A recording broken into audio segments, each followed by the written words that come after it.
Assalamualaikum dan selamat sejahtera murid-murid. Pada hari ini kita mendapat satu soalan yang melibatkan kehidupan seharian.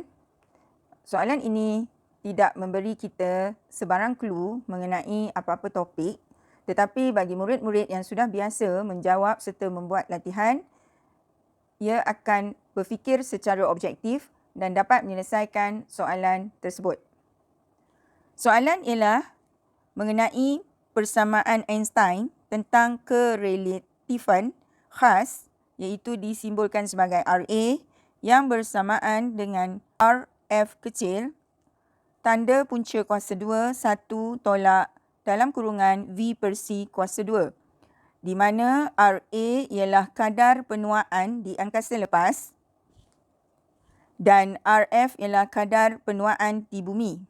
Jadi kita sebagai murid, kita boleh ekstrak maklumat tersebut dengan menulis RA ialah kadar penuaan di angkasa,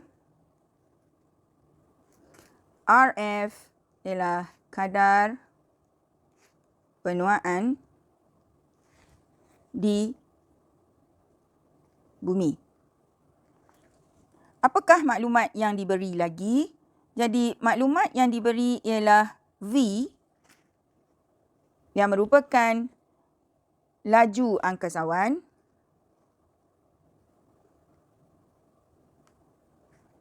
dan yang kedua ialah C, laju cahaya. Anak-anak murid akan berjaya apabila dapat mengekstrak maklumat-maklumat tersebut. Soalan A, jika laju seorang angkasawan ialah 0.8 C, cari kadar penuaan angkasawan itu relatif kepada seorang kawannya di bumi. Tindakan kamu ialah V diberi sebagai 0.8 C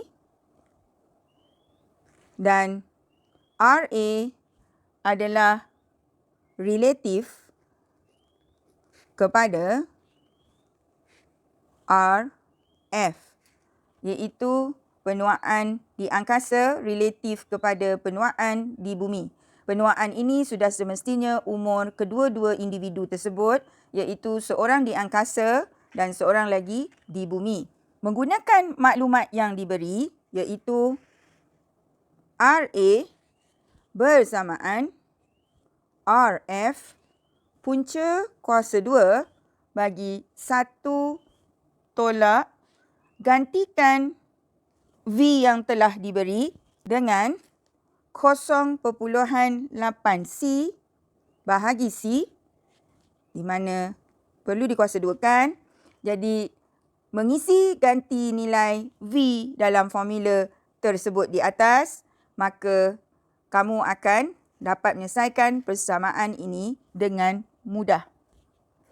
Baik, oleh kerana ini ialah punca kuasa 2, kerana tidak ditulis, cikgu harap murid-murid sedar ini ialah punca kuasa 2 dan C di sini boleh dimansuhkan, maka akhirnya kamu mendapat RA bersamaan RF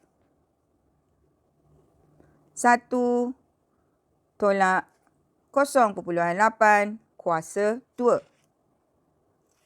Maka akhirnya kamu boleh selesaikan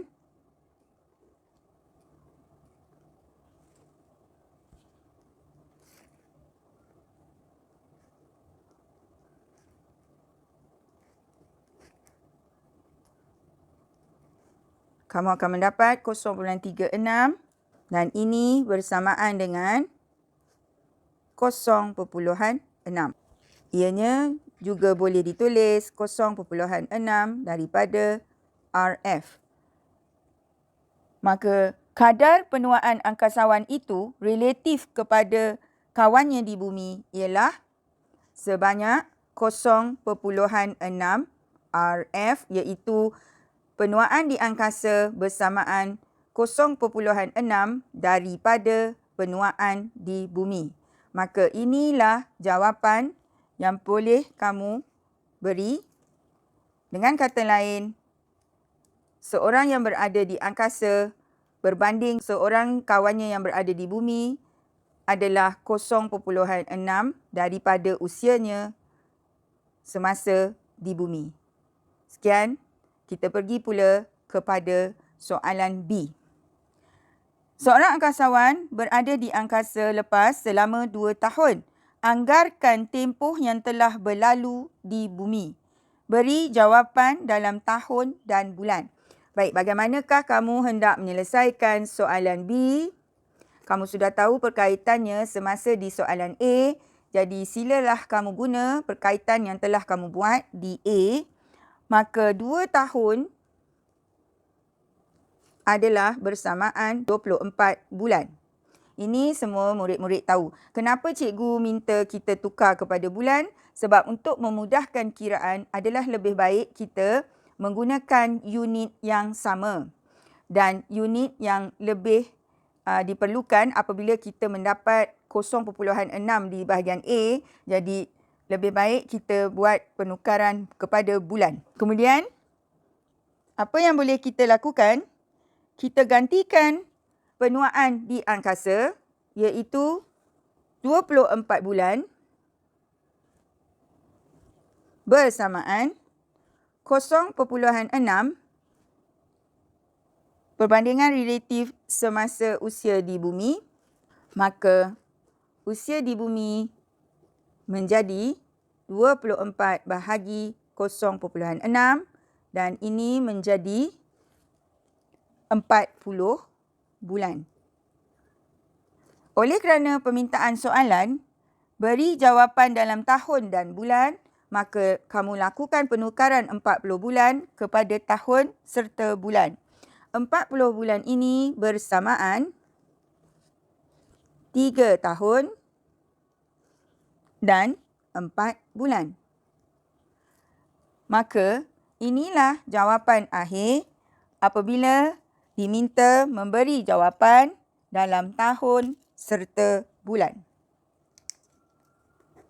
Cikgu harap kamu boleh menjawabnya dengan lancar apabila kamu mengekstrak maklumat-maklumat pada soalan seperti yang kita telah buat, RA, angkasa, RF di bumi dan gantian semasa diberi maklumat A dan menggunakan perkadaran jawapan di A, maka kita boleh gunakan maklumat di A untuk menyelesaikan dan akhirnya kita mendapat jawapan akhir.